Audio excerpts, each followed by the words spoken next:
Hi there, this is Jennifer. So glad you're here. Today I have two important things to share with you.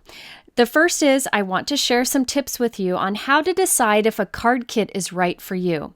Then I also want to share how to kind of step up your inking over stenciling to really make it stand out. I will be jumping between these two topics as we create this card. This kit was created using the new Altenew Create Your Life kit. This is called Fragrant Florals. Each month, Altenew comes out with a new kit. You can either buy it individually or subscribe and save and get each month's kit. The thing I like about their kits is they're all tools that can be used over and over. So in this month's kit, you get the 6x8 stamp set, that large coordinating die, and you get these layering stencils that allow you to color in that large floral image very quickly. And you get that large embossing folder. It's a 3D embossing folder that creates a lot of texture. And all of these pieces line up together perfectly. So what's cool about this is you can use these any way you want. You could use just the stamp and the die, just the stamp and the stencils, just the stencil and the dies, or just the embossing folder and the stencils. You can mix and match as much as you want and get a lot of different looks. So think of all the stamping, embossing folder, and stencil techniques you know of. You can use those in different ways with a kit like this. So all of these in this kit are tools that can be used again and again, which is something I look for when I invest in a kit. So this is one that I like to use in videos because it has that value to it. Now I am going to use today all of the elements in this kit, but I will talk about how you can use them separately to get different looks. On the card itself, I'm using the embossing folder and the stencils to create this kind of textured, dimensional looking color. I'm starting with white cardstock. This is heavyweight Neenah Classic Crest Solar White, 110 pound. You can use whatever cardstock you have. I do recommend a nice heavyweight, high quality cardstock when card making, but use what you have. I like to add a little bit of moisture to my cardstock before using an embossing folder. This is really easy to do by rubbing a baby wipe on both sides before doing the embossing folder. So I'm putting my cardstock into the folder. On my Spellbinders Platinum 6, I put down the platform, then the embossing folder with the cardstock, and one cutting plate. Each machine is different. You just need to follow the instructions. Now this is a 3D embossing folder, which means it's going to have a lot of amazing dimension when you run it through. And look at that. Look how beautiful that is. You can use this as is without anything else, maybe on a colorful cardstock or on an inked background. But we're going to step this up by using the stencils along with it to add color. But first I want to heat set that to remove any of that moisture that I added to it. Now I'm taking the first layering stencil that's included in that kit, and I'm lining it up with the embossing that I did with the folder, so lining it up with the raised areas, and using Altenew Satin tape to tape it in place. This is an excellent low-tack tape that easily removes from your cardstock, and I use it a lot when I'm doing masking or taping cardstock and stencils in place. Now I thought I would make the most of this stencil by inking up each of the flowers a different color instead of making all of the flowers the same color. If you made all of the flowers the same color, it'd be a lot faster because all of these openings color the different parts of the flowers. Instead, I'm masking them and inking up the different flowers different colors. Here I'm starting with a light yellow and applying it over this flower over here on the right. And then I'm coming in with a slightly darker yellow and applying a bit more of that color towards the base of those petals, just to give kind of a variation of color in that flower.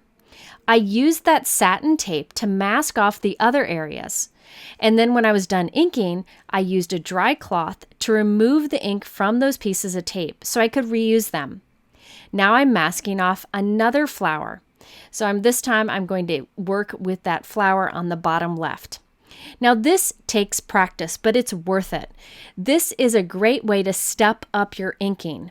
By using these pieces of tape, you can mask off different areas and add more colors with your layering stencil. I like to put a big piece of tape along the bottom of my desk there so I can easily tear off pieces as I go.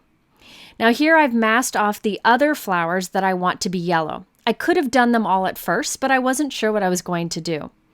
So I've masked off everything except for the flowers I want to be yellow.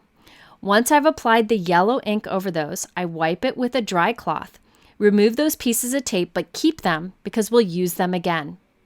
You can use a paper piercer or an X-Acto knife to lift off the tape to take it off easily. Now I'm moving those pieces of tape to a new location. This way I can mask off different flowers to ink up. Now this time I am inking these 2 flowers with pink and purple ink. I use a regular blending brush to apply the pink ink, but then I'm coming in with bright purple ink and a very fine blending brush. Now all of these blending brushes are from Altenew. I do encourage you, if you do a lot of blending like this, to have a larger blending brush and then a fine tip blending brush like the one I'm using here.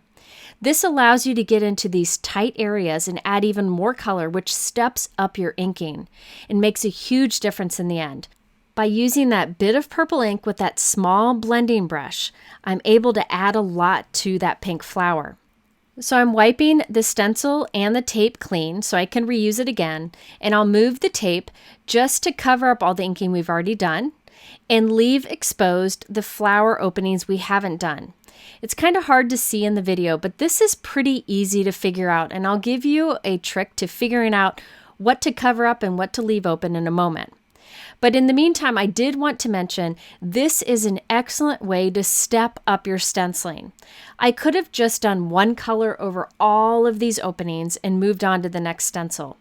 But if you're looking to make a card extra special and get a new look from them, I recommend doing selective inking like this, where you mask certain areas with tape and ink over the open areas and then move the tape and repeat the process. This allows you to get more color, the look of more dimension, and really step up your stenciling.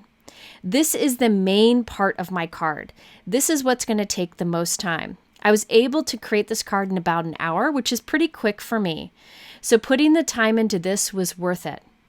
Now I'm coming in with the second stencil, and I again will use the tape to mask off different areas. This time it's really easy because I can see that color shining through, so I know that the open areas around the pink inking I've already done should be pink, right? So I know where to mask. It really is simple after that first stencil, and it gets even easier when you get to the third stencil. Again, I'm putting down one color and then going in and adding a darker color with a fine blending brush. Now you may think that I'm using a lot of tape here, but really I'm wiping those clean each time and moving them, so I'm using them over and over again. For me, applying ink with a stencil is much faster than doing coloring or watercoloring. But if that method is something you prefer, this kit comes with a stamp that you can watercolor or color however you want, and then use the embossing folder. The stencil, the embossing folder, the stamp, and the die all line up, so you can use them, mix and match however you want. I chose to do the embossing folder before the stenciling so that the texture of the cardstock, the raised areas, would catch the ink a bit more, creating more color and also making the raised areas stand out more. If you wanted to, you could do the inking first and then do the embossing folder. Totally up to you, but I feel like this gave better results. Okay, so I've done the pink and the yellow here. Now I'll move my tape to cover up everything I've already done so that I can do the rest in that peach color. While you're watching this, it may look complicated trying to figure out what areas to cover with tape and mask and what areas to color with ink. But here is my trick. All stamp companies provide a lot of examples. Altenew's kit came with this instruction here, and I'm following it exactly. I'm doing purple, peach, and yellow inks and following their example. So it's not hard to figure out. I'm just following their layering suggestion. Now, not all companies are able to include a layering guide like this. In other company cases, or even in Altenew, what you can do is go to their website. If you search on the product, you can see lots of examples that you can follow as a guide. So if I go to the Altenew website, I'll be able to see even more coloring suggestions that I could follow instead of this guide. But this guide was super easy to follow and is great when you're starting out with a kit. So again, you can see I'm just doing the same purple, peach, and yellow inks as they suggest in the guide.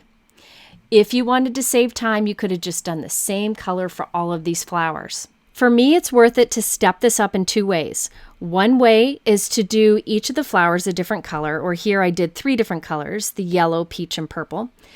The second way I'm stepping this up is by doing a light amount of ink and then a darker amount of ink into the little nooks and crannies, just to part of the open area.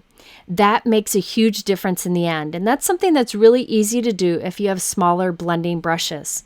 Now, when you're using layering stencils, each stencil in the set gets easier to do. The first one I was trying to figure out what colors to go where, and I followed the guide. This one, I can just see through the stencil and know which area needs different colors based on what I've already done. All right, now this final stencil is the easiest. It does the centers of the flowers and it does the leaves. So I'm doing the stencils of the flowers first with like a dark yellow and a small blending brush. Remember, you can always go add darker detail to that with a marker. After I wiped off the excess ink, I'm going to mask those areas, and all that's left on the stencil are the leaves. Now I want all my leaves to be green, right? So I'm going in with a light green color and just applying ink over all of the openings. So this is the firefly color, which is beautiful, and that just puts a base green down. Now there are a lot of leaves here, so I thought I'd add some variations, step this up by doing different leaves, different colors.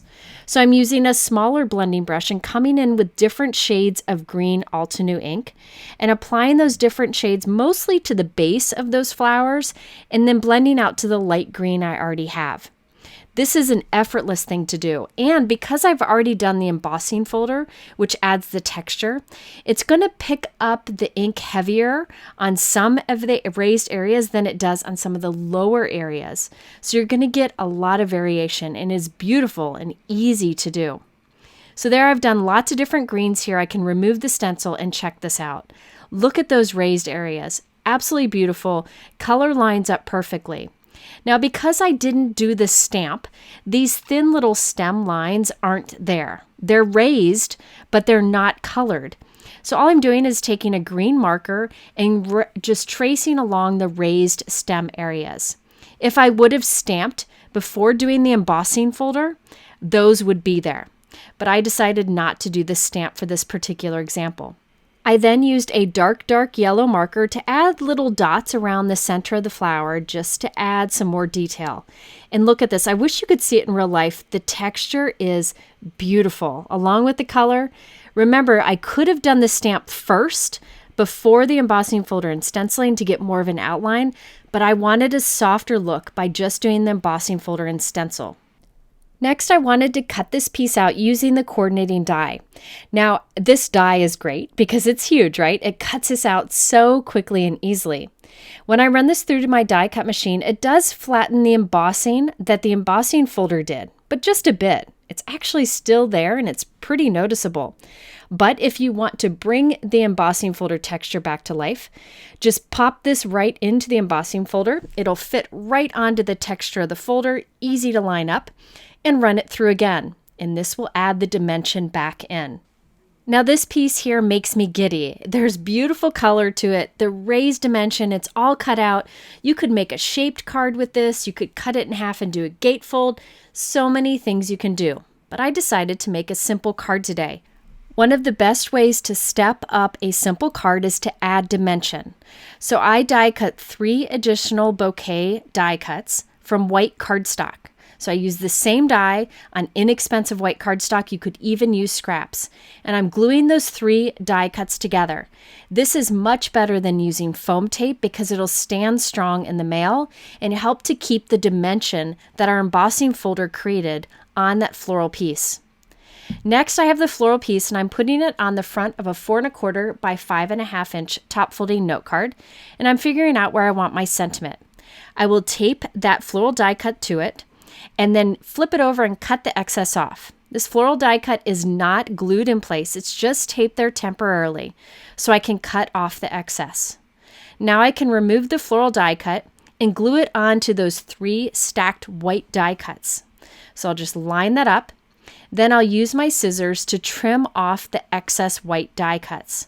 So now we have this thick die cut that will have beautiful dimension on the front of our card, and it'll be nice and strong and hold up in the mail. Now, before we glue this to the card, I wanted to share a trick with you that makes a huge difference. It's hard to see in the video, but I promise it does. And this is a way to add highlights to these inked raised areas. The best part is it's really easy. I'm putting my inked die cut onto my Brutus Monroe sticky mat, which will just hold it in place as we ink.